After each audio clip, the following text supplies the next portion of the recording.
আরে ভাই, কিছু মানুষ আছে আমরা যারা নামাজ পড়ি আমাদেরকে তো মনে করে এরা বোকা, কিচ্ছু বুঝে না। কথা বলুন ঠিক কিনা? ছোট্ট একটা গল্প বলবো, কষ্ট হবে। রংপুরে ওয়াজ করতে গেলাম, একটা মসজিদের মাহফিল। মসজিদের পাশে একটা কাঁঠাল গাছ, মসজিদের সামনে 2-3টা বাড়ি আছে।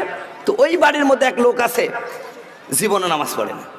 তা আমাকে বললো যে দোস্ত, এই যে বাড়ি যে সামনে লোকটা আছে এদের নামাজ তো পড়ে না, আর আমরা বলে কিছু জানিনি, আমরা বলা কিছু বুঝিনি। আমি বললাম কি হয়েছে কাহিনি কয় দোস্ত, আজকে ফজরের নামাজের পরে মাহফিল, মুয়াজ্জিন সাহেব ভোলে মসজিদ বন্ধ করতে মনে নাই। তো ওই যে পাশে কাঁঠাল গাছ, ওই কাঁঠালের পাতা পড়ছে, কিছু মসজিদের মতো পড়ছে। ওই লোকের আবার 2-3টা ছাগল আছে, বুঝছেন? ছাগলগুলো ছাড়িয়ে দিছে। তো 1 পা 2 পা করতে পাতা খাইতে খাইতে ছাগল আবার মসজিদের মধ্যে ঢুকছে।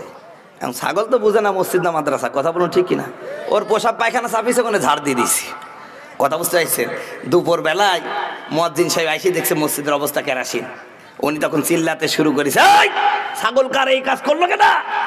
তখন চিন্তা করলো এইখানে তো ছাগল, আমার ছাগল ছাড়া কার ছাগল যাবে?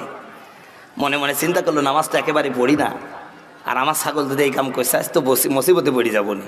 আবার মাহফিল আজকে, কত গানে গুণে মানুষ আসবে। তখন উনি আস্তে করে আসে মসজিদে, এসে বলছে মুয়াজ্জিন সাহেব আপনি কিছু মনে করবেন না, ও ছাগল তো বুঝে না, ও অবলা, এই জন্য মসজিদে আসছে। আপনি আমাকে কি কোনদিন মসজিদে আসতে দেখছেন? ও তো অবলা। এইরকম কিছু লোক আছে নামাজ পড়ে না, আর এরকম বুদ্ধিজীবী মার্কা লোক সমাজে আছে কি নাই? প্রিয় ভাই, আপনি যে নামাজ পড়েন না, কিয়ামতের ময়দানে বেনামাজি মানুষগুলোকে আল্লাহ 3 শ্রেণীতে বিভক্ত করবে। কয় শ্রেণী? আরো জোরে বলেন।